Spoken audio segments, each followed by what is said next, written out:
Hi, friends. I'm your old pal, Papa Dale. I'm a retired pastor, teacher, theologian, and professor with over 50 years of service to the Lord Jesus Christ. My name is Dale Warren. Professionally, I'm known in my writing, teaching, and lectures as D.A. Warren, but my friends just call me Papa Dale, so you, please, just call me Papa Dale. You can see the details of my testimony, family life, education, and ministry experiences on other videos on this playlist. So, for now, let's just get right into today's topic, which is Zechariah. This is the lecture on Zechariah, and it is the JHI, the Jan Hus Institute, the Bachelor of Arts degree in Biblical Literature lecture on the minor prophet Zechariah. Now, Zechariah is filled with vivid visions and powerful messages and prophetic insights that point forward to the coming of Christ. Zechariah is one of the minor prophets, and his book, along with Haggai's that we just went through, addresses the Jewish community in Jerusalem after their return from the Babylonian exile. The book is set in the late 6th century BC during the reign of Darius the Great of Persia. The Israelites were facing significant challenges in rebuilding the temple and reestablishing their community. Just a quick review, the Jews were taken captive by Babylon, first the Israel kingdom in the north, then the Judah kingdom in the south, about 130 years later-ish. And this was because of their failure to live up to their contract with Yahweh, our God. They engaged in the idolatry of the surrounding nations, and they did not keep the law that God instructed them to keep. And so the judgment, the punishment, was to be conquered by these surrounding nations and to be carried away into captivity. So, to understand Zechariah fully, it's important to grasp the post-exilic context. Now, they were no longer in exile by the time of Zechariah. They were released by the king of Babylon, Cyrus, to go back and rebuild their homeland. The thinking was that if you let the people go back and build a homeland rather than crushing them into the dirt, if you just subjugated them, they would be more productive and you could get more taxes. So anyway, the Israelites had returned from this 70-year exile in Babylon, and while they had laid the foundation of the temple, the work had stalled, and Zechariah's prophecies, along with those of Haggai, were meant to encourage and motivate the people to complete the reconstruction of the temple and to renew their covenant relationship with God. So, Zechariah's central message is one of restoration and renewal. The theme is encapsulated in Zechariah 1:3, which says, quote, "Therefore tell the people, this is what Yahweh the Almighty says. Return to me, declares the Lord Almighty, and I will return to you." And so another theme is Zechariah is rich with messianic prophecies. The prophet foretells of the coming of a future king, the Messiah, who today we know as Jesus Christ, and that he will bring ultimate salvation and peace. Zechariah 9:9 proclaims, "Rejoice greatly, daughter Zion. Shout, daughter Jerusalem. See, your king comes to you righteous and victorious, lowly, humble, riding on a donkey, on a colt, and the foal of a donkey." And this is exactly what Jesus did in his triumphal entry into Jerusalem, riding on a donkey. And then we take a look at God's sovereignty in the book of Zechariah, and he has sovereignty over and protection over his people. See Zechariah 2:5. And he says, "And I myself will be a wall of fire around it, declares the Lord, and I will be its glory within." And this is talking about the protection of and the sovereignty of God over his people, over his temple, over the city of Jerusalem. So, there are three main characters in the book of Zechariah. There is Zechariah himself, Zerubbabel, and Joshua. And Zechariah, the son of Berechiah and the grandson of Iddo, was a prophet and a priest. His name means the Lord remembers, which is fitting given the themes of restoration and renewal in his book. See Zechariah 1:1. Now, Zerubbabel was the governor of Judah and a descendant of King David. We saw something about him in the book of Haggai just before. He played a crucial role in leading the effort to rebuild the temple. See Zechariah 4:6-10. And then there is Joshua, the son of Jehozadak. Joshua was the high priest during the time of Zechariah's prophecies. He worked alongside Zerubbabel in the reconstruction efforts. See Zechariah 3. Well, one of the most dramatic elements in Zechariah's prophecies is his series of 8 night visions. See Zechariah 1:7 through chapter 6, verse 8. These visions, filled with symbolic imagery, include the vision of the man among the myrtle trees, the 4 horns, and the 4 craftsmen, and the flying scroll. Each vision conveys messages of judgment, hope, and restoration. And so you're supposed to read through this book at least twice for this Bachelor of Arts degree, and so you're going to see those and you're going to enjoy the descriptions of those visions. Then in Zechariah 3, Joshua, the high priest, stands before the angel of Yahweh in filthy clothes, symbolizing the sin of Israel. Satan stands to accuse him, but the angel of the Lord rebukes Satan and orders Joshua's filthy clothes to be removed and replaced with rich garments. This dramatic scene illustrates God's grace and the cleansing of his people, including the cleansing of modern people by we get to put on the righteousness of Christ during this age of grace.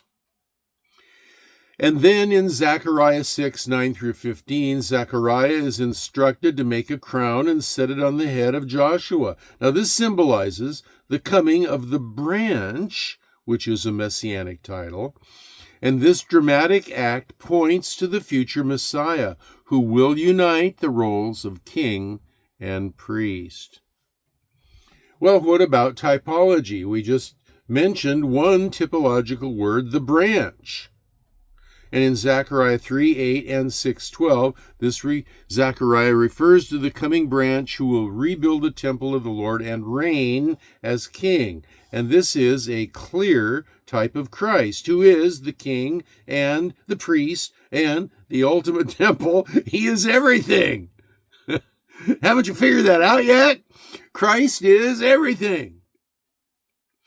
And so then we get to the concept of the shepherd king in Zechariah 9:9. The prophet describes a king who is humble, rides on a donkey, a prophecy fulfilled by Jesus during his triumphal entry into Jerusalem. Didn't I just mention that? Yeah. And the location for that is in Matthew 21:4-5.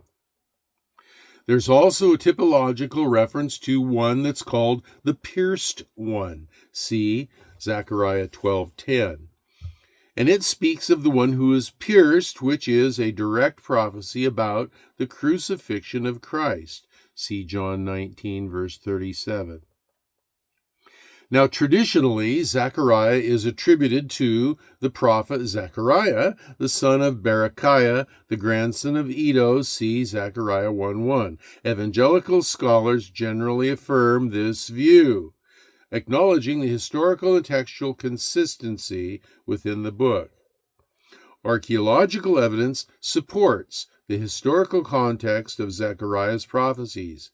Findings from the post-exilic period in Jerusalem, such as the remnant the remnants of the Second Temple, and various inscriptions align with the events described in the book. The historical accuracy of Zechariah is well supported by the consistency of his accounts with other biblical texts, such as Ezra and Nehemiah. And these texts also document the post-exilic period and the rebuilding of the temple. Well, once again, we've got to look at some literary analytic points, and the first one, as usual, is the idiom. Hebrew idioms add depth and cultural richness to the text, often carrying meanings that extend beyond their literal words. Understanding these idioms is crucial for grasping the full message intended by the prophet Zechariah. Once again, they are exhaustive, but we're going to deal with just a representative sampling. Apple of his eye, Zechariah 2:8. This idiom refers to something precious, highly valued, and in this context, it signifies God's protective care over his people. The four winds of the heavens, see Zechariah 2:6. This phrase denotes the entirety of the earth, symbolizing God's omnipresence and his gathering of his people from all corners of the earth. And then there is the Hebrew idiom, the plumb line, Zechariah 4:10. This refers to a tool used for measuring that symbolizes God's standard of righteousness and his judgment. And then the branch is another idiom Zechariah uses in chapter 3, verse 8. This idiom is a messianic title pointing to Jesus Christ, who will come from the line of David and bring salvation. Hebrew idioms in Zechariah enrich the prophetic messages by embedding cultural and spiritual nuances that deepen our understanding of God's promises and his relationship with his people. Now, another literary analytical point is literature types. The book of Zechariah contains various literature types that contribute to its profound and multifaceted nature. There is prophetic literature. Zechariah is primarily a prophetic book filled with visions and messages from God that call for repentance and foretell future events. See Zechariah 1:1-6, and 9:9-10. There is also the literature type of apocalyptic literature. The book contains apocalyptic elements, particularly in Zechariah's visions, which reveal Yahweh's ultimate plans for his people and the world. See Zechariah 6:1-8 and 14:1-21. Now, there's also narrative literature. Now, these are narrative sections that just simply recount specific events and interactions, such as the night visions and the crowning of Joshua, the high priest, see Zechariah 3:1-10 and 6:9-15. There is also poetry literature. Zechariah employs poetic language and structure to convey his messages, often enhancing their emotional and spiritual impact. See Zechariah 9:9-17. There's also a bit of sermon literature. The book includes sermonic passages where Zechariah preaches to the people, urging them to return to God and follow his ways. Zechariah 7:8-14. The diverse literature types in Zechariah, from prophetic to poetic, contribute to the depth and richness of the book. Now, there are also literary analytic points known as literary devices. Zechariah employs numerous literary devices to enhance the impact and convey the complexity of its prophetic messages. Again, not exhaustive, just an example. Here are 4. In Zechariah, he uses the literary device of the metaphor extensively, such as referring to Jerusalem as a city without walls. See Zechariah 2:4 to symbolize God's protection. And then there is the literary device of symbolism. The book is rich in symbolism with elements like the golden lampstand, the olive trees, and these represent God's anointed ones. See Zechariah 4, 1 through 14. There is also imagery. Vivid imagery is used to paint prophetic visions, such as the 4 chariots representing the 4 spirits of heaven, Zechariah 6, 1 through 8. And then there is the literary device known as personification. Zechariah personifies objects and concepts, such as when he describes iniquity being removed from Joshua the high priest. See Zechariah 3, 4. And literary devices in Zechariah enrich the text. They provide a deeper and more engaging experience for the reader. What about favorite scriptures? Are there any? Yeah, there are. Zechariah 4:6, you'll recognize this one. It's quite common. It says, "Not by might nor by power, but by my Spirit, says the Lord Almighty." Now, this verse emphasizes reliance on God's Spirit rather than human strength, and you hear this all the time. It's in songs, people say it all the time, and it is a very well-known favorite scripture. Then there is Zechariah 9:9, which says, "Rejoice greatly, daughter Zion. Shout, daughter Jerusalem. See, your king comes to you, righteous and victorious, lowly, and riding on a donkey, on a colt, and the foal of a donkey." And this prophecy celebrates the coming of the Messiah. Now, implications for Christian life today are found in the book of Zechariah, and they're profoundly relevant for us. And the first one, Zechariah calls us to prioritize God's work and trust in his promises. See Zechariah 4:6. It reminds us that it's not by our might or our power, but by the Spirit of Yahweh that we achieve his purposes. And then a second implication is Zechariah's messianic prophecies that bolster our faith in Christ.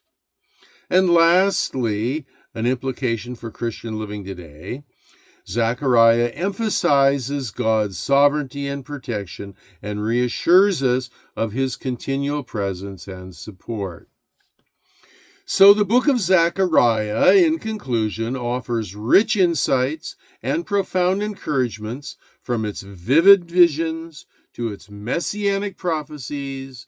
Zechariah's message of restoration, renewal, and hope resonates deeply with us today. And this has been your old pal, Papa Dale, your host for the book of Zechariah. This is in the year 2024. And I need to remind you, as I usually do, of the fact that if you're studying for the Bachelor of Arts in Biblical Literature degree, you need to read these lecture notes word for word. You need to listen to the lectures, but also read the notes. You need to take notes. You need to read the Bible. It's a lot of things you have to do. But specifically, you also have to find these notes. Now, you'll be able to find them in the video transcript. If you look there for it, I'll also try to put up another link that you'll have an option. And as you are reviewing those actual physical, literal, word-for-word notes, pay attention to the scripture quotations, because every time you run across one, you're supposed to stop and look it up in the Bible. So have your Bible handy. Now, if the quotation or the citation is too long, if it's more than just a chapter, then don't go back and reread it. But if it's one chapter or less, then read it again. And so, if the Lord wills, your old pal Papa Dale will return with another lecture. And until that point in time, I'm signing off for now, and I'm telling you, I will pray for you. And I do this, I really do. I will pray for you that you will be well and that you will be blessed.